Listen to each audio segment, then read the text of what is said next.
여러분 보통 때 늘 말씀 보고 기도하시죠? 그러다가 아주 가끔 시간 내셔서 유튜브 영상 보실 때가 있죠. 우리 그렇게 얘기하시죠? 여러분 유튜브 영상 이렇게 볼 때 찾아보실 때 뭐 키워드라고 할까요? 찾아보시는 단어가 있다라고 한다면 여러분 어떤 거 보세요? 저는 그 찾아보는 단어들 중에 하나가 빈집 이걸 찾아봅니다. 부동산에 관심이 있어서가 아닙니다. 여러분 그런 뜻이 아니고요. 유튜브에서 이렇게 보면 전국 곳곳에 특별히 시골이죠. 그런 곳에 버려져 있는 비어있는 빈집들이 있습니다. 그리고 어떤 곳은 집을 건축하다가 여러 가지 이유로 건축을 그만두고 버려진 집들이 있습니다. 근데 그곳들을 찾아보는, 자주는 아니지만 가끔 찾아보는 이유는 말씀드렸던 것처럼 제가 부동산에 관심이 있거나 노후를 준비하기 위함이 아닙니다. 스스로 되새기기 위함입니다. 그렇게 버려진 장소를 가만히 바라다 보면 이런 생각을 하게 되거든요. 저의 삶에서도 저렇게 버려지는 순간이 있지 않을까, 그런 생각을 하게 됩니다. 여러분 생각해 보면 그렇죠. 돌이켜 보면 우리 삶에 너무도 쉽게 내다 버리는 시간의 삶의 덩어리들이 있습니다. 단락들이 있어요. 근데 그 내용들을 가만히 들여다보면 어떤 때는 너무 힘들어서요. 그 순간을 지나가기가 너무 괴로우니 이 순간만큼은 그냥 말 그대로 버리는 시간이라 생각하고 아무런 생각 없이 그저 지나갈 때도 있습니다. 또 어떤 때는 늘 반복되기에, 지루하게 반복되는 일상이기에 이 순간만큼은 그냥 내 삶에 별 의미 없는 버리는 시간으로 놔둬도 되겠다라는 생각이 들 수도 있죠. 여러분, 지나고 나서 돌아보면 버려도 괜찮은 시간은 한순간도 없습니다. 그리고 또 이것도 고백하게 됩니다. 하나님의 뜻을 이루지 못할 순간도 없습니다. 모든 순간이, 모든 시간들이 저와 여러분들에게는 반드시 있어야 할 시간이고 소중한 시간이라 말할 수 있죠. 실은 우리에게 주어진 모든 상황, 모든 시간, 모든 날들은 하나님의 뜻을 이룰 수 있는 시간들입니다. 그럼 아마 성경에서 좋아하시는 인물들이 있으실 거예요. 근데 저는 그 중에서 요셉이라는 분을 참 좋아합니다. 왜냐하면 이 요셉이라는 분이 환경이 좋아지면 열심히 하고 환경이 나빠지면 대충대충 그냥 무작정 사는 분이 아니기 때문이죠. 그가 형들에 의해서 보디발의 집에 노예로 팔려갑니다. 근데 여러분 요셉은 충분히 이렇게 말할 수 있죠. 아니 내가 어떤 사람인 줄 아냐? 우리 조상이 누군지 아냐? 나 아브라함의 가문의 사람이고 우리 집에서 내가 채색 옷 입은 우리 가문의 후계자로 인정받았던 사람이다. 내가 지금 이렇게 노예로 끌려와서 이런 거 할 사람이 아니다. 그러면서 신세 한탄을 하고 젊은 시절을 낭비하지 않습니다. 여러분 요셉의 삶을 가만히 보면 요셉은요 보디발의 집에서 마치 평생 살 것처럼 최선을 다합니다. 그래서 그 가정의 총무가 되죠. 그리고 이방인인 보디발이 보기에도 하나님이 살아계시다라는 것을 요셉을 통해 보고 경험하게 됩니다. 그럼 이후에 그의 삶이 꼬이게 되죠. 꼬여서 모함을 받고 감옥에 갇히게 됩니다. 그럼 그때 우리 누구라도 그렇게 말할 수 있지 않겠습니까? 아니 하나님이 살아계시면 어떻게 이럴 수가 있나? 아니 나한테 어떻게 이러실 수가 있나? 하나님이 살아계시면. 그래서 요셉은 그 감옥에서 매일 원망하고요. 매일 한탄하고 매일매일 탄원서 써서 보낼 수도 있었을 텐데 요셉은 결코 그렇게 하지 않습니다. 요셉은 마치 감옥에서 평생 살 것처럼 최선을 다합니다. 요셉은 감옥 안에서도 하나님의 사람으로 살아가고 그곳에서도 신임을 받습니다. 그러니까 여러분 요셉은 어떤 환경, 어떤 순간에서도 하나님의 사람답게 살아가죠. 그래서 그의 인생에서 버릴 시간이 순간이 없습니다. 오늘 본문 말씀을 쓰고 있는 다윗도 그렇습니다. 시편 27편은 다윗의 시인데 다윗은 어릴 때 그의 삶을 보면 그렇죠. 그 위에 7명의 형들이 있습니다. 다윗보다 더 똑똑할 것이고요. 다윗보다 더 힘도 있을 겁니다. 근데 이상하죠. 그 집에서 양들을 돌보는 일을 위의 형들이 아니고 가장 막내 8째 아들인 다윗에게 시켰습니다. 그러니까 여러분, 다윗 혼자 들판에서 양들을 돌보고 있습니다. 우리 같으면 어떻게 할까요? 불평하고 원망하며 있을 수 있지 않겠습니까? 아니, 다른 집에서는 막내면 제일 예쁘다는데 눈에 넣어도 아프지 않다는 이게 뭐 하는 건가? 화가 나면 막대기 가지고 양들 머리도 때릴 수 있지 않을까요? 근데 여러분, 이 다윗은 그렇게 하지 않습니다. 그 양들이 내 것 아니거든요. 아버지의 것이잖아요. 근데 아버지의 양들을 최선을 다해 돌봅니다. 가만히 봐도 어린 나이라도 알 것 아니겠어요? 아유, 아버지가 또 우리 집안이 나를 별로 신경 쓰지 않나 보다, 이런 생각도 들 법도 한데 다윗은 최선을 다합니다. 아버지의 양들을 잘 돌보고 잃지 않기 위해서 여러 가지 훈련을 했겠지만 우리가 알고 있는 물맷돌 던지는 연습을 늘 했겠죠. 우리도 그렇죠. 그거 처음 하는 날 어떻게 했겠습니까? 물맷돌 던질 때요, 저 멀리 있는 거 한 번에 맞추는 거 안 되잖아요. 바로 앞에서 목표 하나 세워놓고 한 5m, 2, 3m 앞에서 던져서 맞춰보고 10m, 20m, 50m, 100m 계속 거리를 늘려가면서 피나는 노력을 하며 연습을 했을 겁니다. 그러다가 사자나 곰이 나타나요.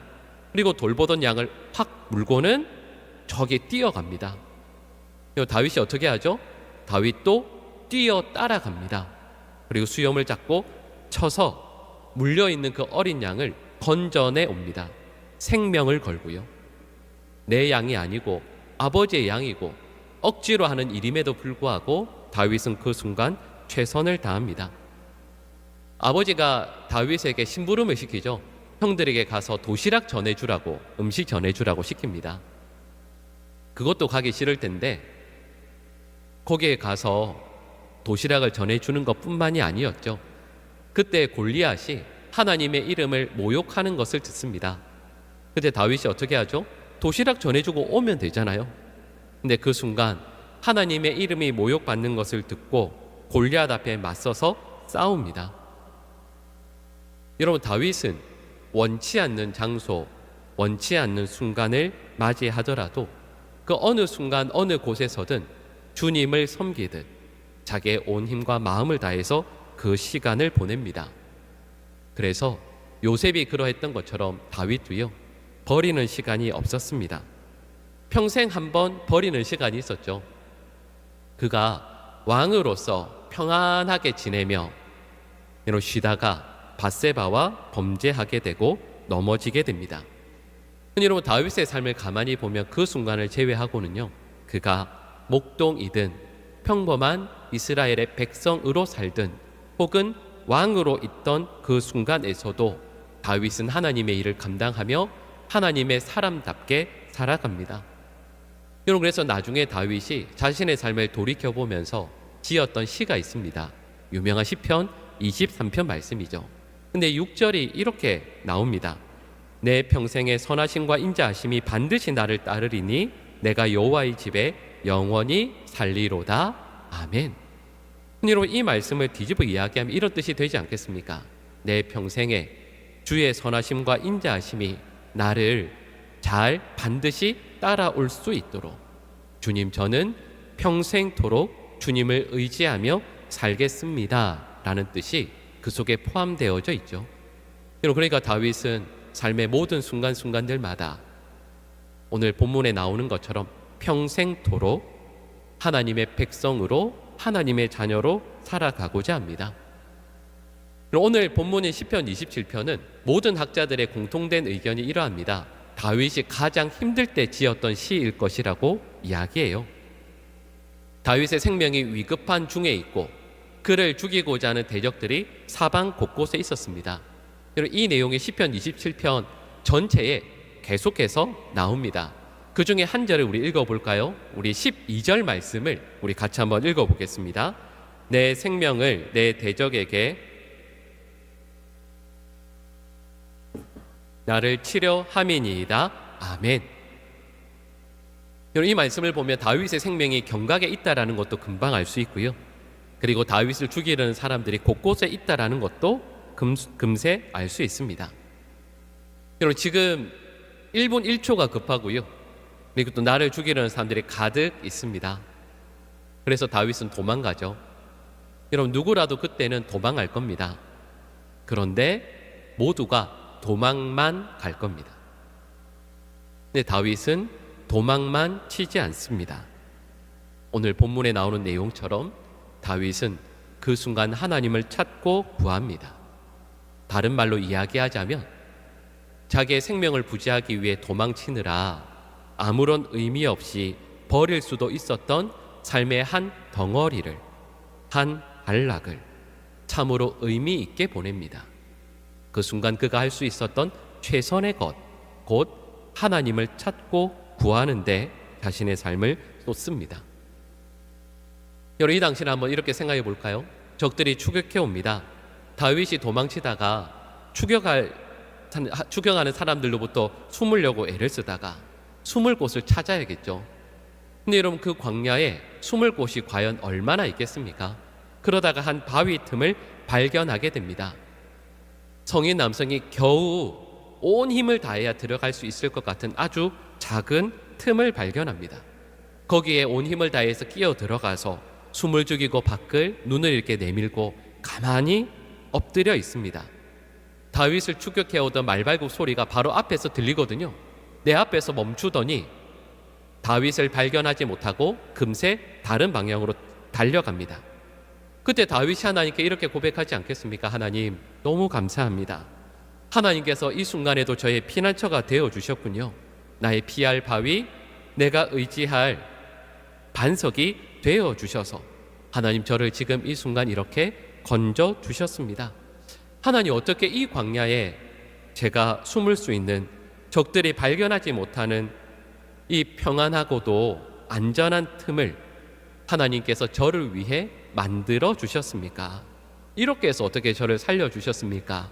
너무 감사합니다 라는 고백을 하겠죠. 여러분 그러다가 한동안 다윗이 이런 묵상을 하다가 이렇게 고백할 겁니다. 이건 내가 그냥 들어온 것이 아니라 하나님께서 바로 나를 위해 만들어주신 하나님께서 거하시는 작은 성전이구나라는 것. 그리고 실은 이 내용이 오늘 저희가 읽은 4절 앞부분에 나오는 1절에서 3절 말씀에 나오는 내용입니다. 근데 그러다가 다윗의 생각이 여기까지 머무르겠죠. 광야에 있는 이 피난처도 이렇게 감사하고 아름다운데 예루살렘 시온산 위에 하나님의 법궤가 모셔진 그곳은, 그 성전은 얼마나 아름답겠는가. 다윗의 마음이 여기까지 이르렀을 때 다윗의 마음은 사무치게 그리워했을 겁니다. 광야에서 만난 하나님의 임재를 누리는 이 작은 피난처도 이렇게 귀하고 감사한데 나의 힘, 나의 구원, 나의 반석이라는 고백을 드릴 수밖에 없는데 진정 하나님께서 늘 머무시는 하나님의 집을 생각하니 다윗은 눈물이 납니다. 그래서 다윗은 하나님께 이렇게 아뢰는 것이죠. 우리 오늘 본문 4절 말씀을 우리 다시 한번 같이 읽겠습니다. 내가 여호와께 바라는 한 가지 일, 그것을 구하리니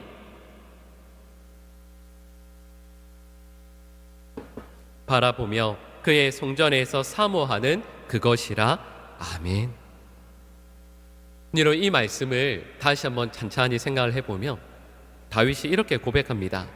내가 내 평생에 여호와의 집에 살면서 라고 다윗은 고백합니다. 앞서 말씀드렸던 것처럼 다윗은 지금 도망 다니고 있거든요. 힘들고 어려울 때 우리가 그러는 것처럼 그 삶의 한 덩어리 한 단락을 포기할 수 있습니다. 내다 던져버릴 수도 있죠. 그럼 거기를 가만히 들여다보면 아픔과 괴로움밖에 없을 것 같거든요. 이 순간이 무슨 의미가 있나 싶습니다. 여러분 그런데 다윗은 이렇게 고백합니다.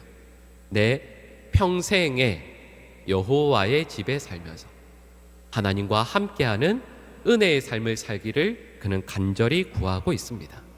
다윗은 너무 잘 알고 있거든요. 아무리 어렵고 힘든 순간이라 할지라도 그 순간조차 하나님께 내어드릴 수 있는 시간이 된다라는 것을 다윗은 알고 있습니다. 여러분, 많은 성도들과 말씀을 나누다 보면 성도분들 중에서 몇 분들이 저에게 지난 날들의 부끄러움을 이야기해 주실 때가 있습니다. 특별히 권사님들 중에, 집사님들, 여집사님들 중에 그런 분들이 많으세요. 그 옛날에 그 불신자 집에 시집을 가게 돼서, 이전에는 신앙생활을 했으니까요, 아유 교회 가고 싶은데 그 말을 시댁 어른들께, 남편에게도 말을 못하고 지난 20년 30년 동안 살아왔습니다. 말 못하고 그냥 그렇게 지내다 보니까 이제는 이제 본인도 가정에서 어른이 되고 신앙생활을 마음껏 할 수 있어서 한편으로는 감사하지만, 지난 20년, 지난 30년이, 그 세월들이 하나님 앞에 너무 죄송한 거죠. 그 시간들을 하나님 앞에 내어드릴 수 없음이 너무 죄송하다라고 말씀하시는 분들이 있습니다. 우리 남자 집사님들 중에서 그런 분들이 계세요. 여러분, 취직해서 보니까 직장 생활이 얼마나 힘듭니까? 만만치 않죠. 근데 그 직장에 가서 보니까 분위기가, 예수 믿는다고 하면, 나 그리스도인이라고 하면 승진도 어려울 것 같고 옆에 있는 동료들에게 인정도 못 받을 것 같은 그런 분위기가 있었습니다. 그래서 어떻게 하실까요? 입을 꾹 다물고 20년 30년 동안 마치 스파이처럼 절대 그리스도인임을 말하지 않고 지난 세월들을 보내었다고 합니다. 그러다가 이제 퇴직을 하셨거든요. 그래서 이제 하나님 앞에 나와서 예배와 신앙의 삶을 살게 되었는데, 이렇게 저에게 고백하시더라고요.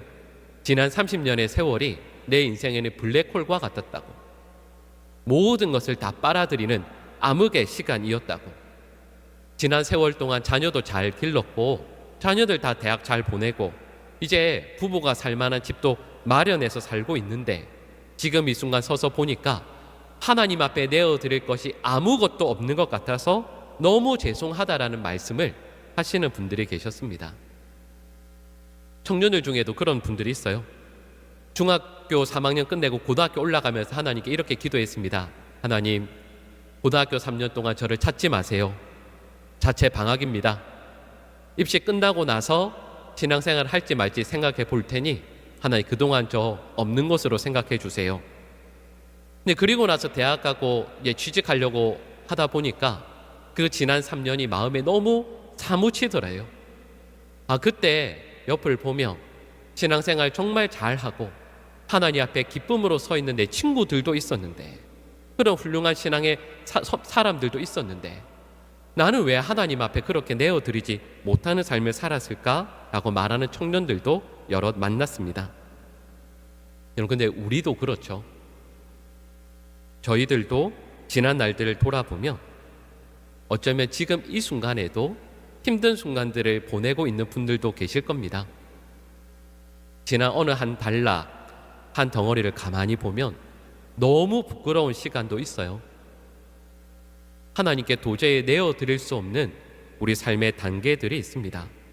근데 여러분, 오늘 이 본문 말씀을 대하면서 저는 우리 모든 성도들이 이제부터는 하나님 앞에서 되돌아보기 싫은 그 단락의 삶이 아니라 하나님 앞에 영광 올려드릴 수 있고 하나님 앞에서 너무 감사하고 하나님 앞에 기쁨이 되는 삶의 순간순간들로 만들어 나가는 우리 믿음의 백성들 될 수 있기를 간절히 축복합니다.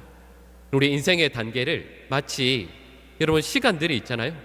근데 그 시간들을 마치 구슬처럼 꿰어서 아름다운 하나의 목걸이를 만들어 나가는 게 우리의 인생 같은데, 그럼 그 아름다운 목걸이 가운데 가만히 보면 너무 더럽고 깨어지고 하나님 앞에 내어드리기 부끄러운 그 구슬들을 혹시 지금도 만들어 나가고 있는 것이 아닌가라는 고민을 하게 돼요. 시커멓고 때 묻은 그런 부끄러움으로 우리의 삶이 꿰어지는 인생이 아니라, 여러분, 지금 이 순간부터 우리의 평생토록 하나님께서 받으시기에 합당한 믿음의 삶으로 평생을 살아가는 우리 모든 믿음의 백성들 될 수 있기를, 다윗과 같이 내 평생에, 여러분, 내 평생에 하나님의 백성으로, 하나님의 자녀로 살아갈 수 있는 우리 모든 주의 백성들 될 수 있기를 간절히 축복합니다. 여러분, 다윗이 이렇게 어렵고 힘든 절박한 그 순간 하나님 앞에 믿음으로 섭니다. 오늘 저희가 4절 말씀을 읽었잖아요. 근데 4절 말씀과 제가 앞서 잠깐 설명드린 1절부터 3절 그 사이에 실은 생략된 말씀이 있습니다. 이런 말씀을 묵상하다 보면 하나님께서 다윗에게 마치 질문하셨던 것 같아요. 하나님께서 다윗에게 이렇게 질문하십니다. 다윗아, 내가 너에게 무엇을 해주기를 원하느냐? 왜 이렇게 질문하셨을까요? 앞서 설명드렸던 것처럼 다윗이요, 바위 틈에 숨어서 그곳에서 하나님의 임재를 누리고 또 하나님의 임재를 늘 누렸던 그 성막, 다윗의 그 성막을 간절히 소망하면서 하나님 앞에 내 평생의 삶을 드리길 소원하는 그 다윗을 바라보신 하나님의 마음이 얼마나 기쁘시겠습니까? 그래서 그 다윗에게 하나님께서 이렇게 질문하지 않으셨겠어요? 다윗아, 지금 이 순간 내가 너에게 무엇을 해주기를 원하느냐? 여러분, 저희 같으면 어떻게 대답할까요? 여러분, 할 말이 얼마나 많아요. 하나님, 잘 물어봐 주셨습니다. 좋습니다. 드디어 물어보시네요. 하나님, 일단은 저의 대적들을 다 물리쳐 주십시오. 제가 지금 바위 틈에 머물 사람입니까? 왕궁에 있어야 될 사람 아닙니까? 기왕에 물어보셨으니까 대적도 물리쳐 주시고 내가 다스린 이스라엘이 세계 최고의 나라가 강대국이 되게 해주십시오라고 하나님께 소원을 빌 수도 있겠죠. 다윗이 하나님께 빌 수 있는 소원은 매우 많을 겁니다. 근데 여러분, 오늘 본문을 한마디로 이야기하면 다윗은 자신의 소원을 하나님께 아뢰지 않습니다. 이런 삶을, 이 시대를 살아가는 삶을 크게 두 가지로 나눌 수 있습니다. 이렇게 말을 할 수 있을 것 같아요. 필요를 따라 사는 삶이 있고요, 원함을 따라 사는 삶이 있습니다. 차이를 아시겠어요? 원함을 따라 사는 삶이라는 것은 많은 것을 필요로 하는 삶입니다. 하지만 필요로 사는 삶은 많은 것을 요구하지 않죠. 예를 들면 종이 한 장을 꺼내서 여기에 글을 쓴다고 생각해 보세요. 볼펜이 필요하겠죠. 이런 볼펜이 몇 자루가 필요할까요? 볼펜은 한 자루만 있으면 됩니다. 그게 필요이죠.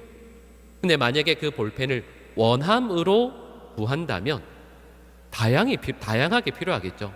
예를 들면 굵기에 따라서도 필요할 것이고, 그 볼펜의 디자인에 따라서도 따질 것이고, 그 볼펜의 회사, 브랜드도 중요하게 따질 겁니다. 근데 여러분, 저희가 살아가는 이 시대는 이렇게 이야기해요.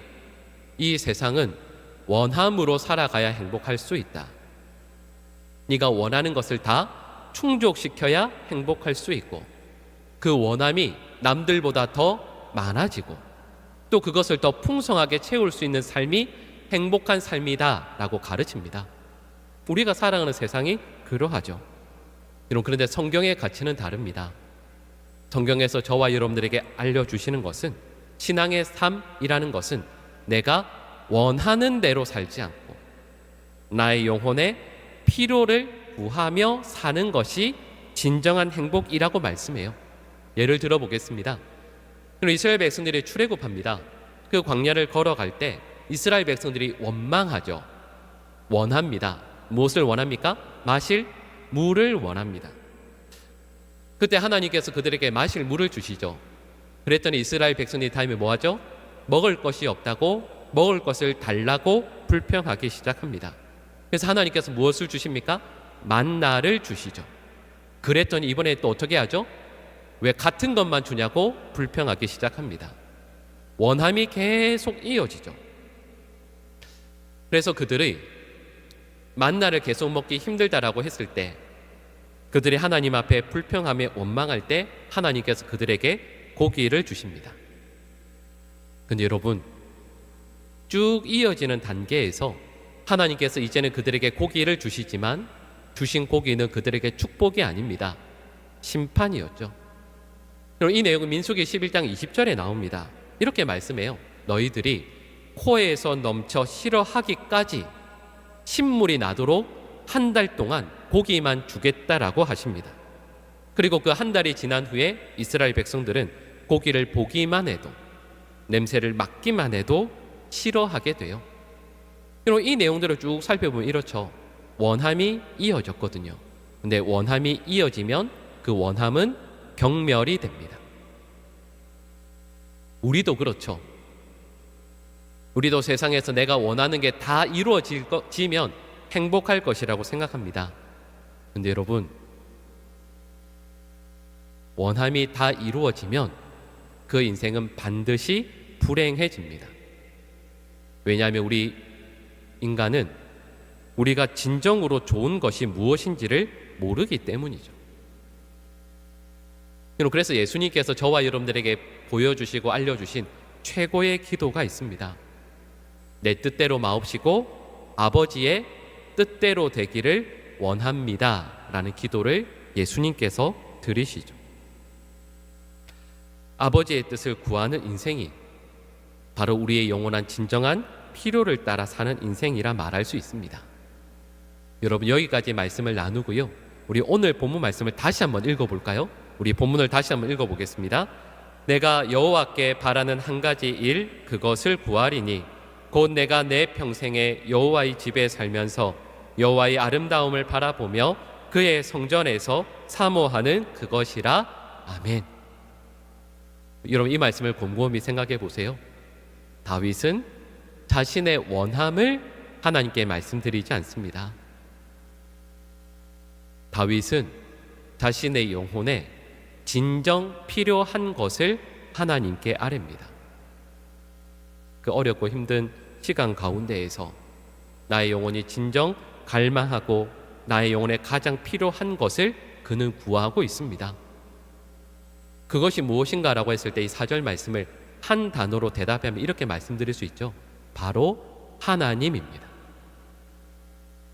쫓기고 있고 나의 생명이 위급하고 내 곁에 대적들이 가득합니다. 그때 분명히 나의 원함이 있죠. 아마 세계 모든 사람들이 공통일 겁니다. 근데 바로 그 순간 다윗은 나애가 원함을 이야기하지 않고요, 나의 영혼에 지금 이 순간 가장 필요한 것, 그것을 아뢰입니다. 바로 하나님을 더더욱 구합니다. 여러분, 그래서 앞서 말씀드렸던 것처럼 다윗의 인생의 모든 단락들이 하나님 앞에 의미 있고 내어드릴 수 있는 시간이 되는 것이죠. 여러분, 이 말씀은 우리에게도 그대로 적용됩니다.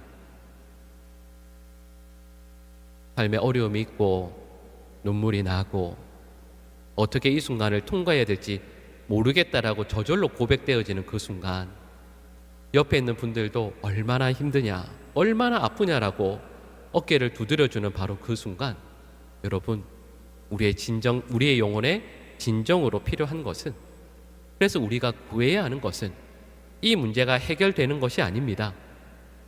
이 순간을 잘 통과해 나가는 것만도 아닙니다. 우리가 진정으로 구해야 할 것은 바로 하나님이시죠. 그 하나님을 구하고 찾을 때 우리가 생각하기에 이 순간이 시커멓게 때묻어서 버려야 될 것 같은 인생의 단락인 것 같지만, 그 하나님으로 말미암아 우리의 인생은 가장 영롱하게 빛이 날 수 있는 아름다운 삶의 순간이 됩니다. 그리고 저와 여러분들이 평생토록 하나님을 찾고 구하는 우리 믿음의 백성들이 되어서 하나님 앞에 많은 것을 올려드릴 수 있고, 또 우리의 삶의 의미와 가치가 있고 주님의 기쁨이 되는 우리 사랑하는 모든 성도들의 삶이 될 수 있기를 간절히 축복합니다. 기도하겠습니다. 하나님, 아무리 힘들고 어려운 삶의 한 단락일지라도 하나님께서 받으실 만한 아름답고도 정결한 순간으로 만들어 나가는 믿음과 힘을 저에게 허락하여 주시옵소서. 하나님, 이 순간 저에게 가장 필요한 것은 우리 하나님이십니다. 나의 원함이 아니라 주님의 뜻을 구하며 살아가는 우리 모든 믿음의 백성들 되게 하여 주시옵소서. 예수님의 이름으로 기도합니다. 아멘.